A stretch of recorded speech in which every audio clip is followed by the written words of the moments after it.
विश्व रे एमिति मध्य गोटे देश अछि जेउठारे आज पर्यंत गोटे मध्य साप नाही।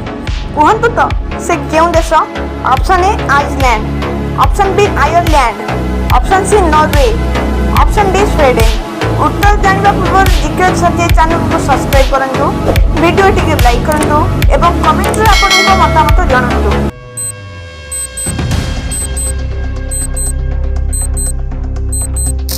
मतामत जणांतु। सठिक उत्तर होची आयरलैंड। आपन उत्तर ठीक लागी कमेंट करी निश्चय कहंतु। विश्व रे एमिति मध्य गोटे देश अछि जेउठारे आज पर्यंत गोटे मध्य साप नाही।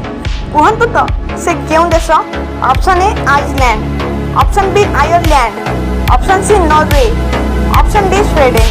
उत्तर जानवा पूर्व जिज्ञासा सजे चैनल को सब्सक्राइब करंतु, वीडियो टिके लाइक करंतु एवं कमेंट रे आपनको मतामत जणांतु।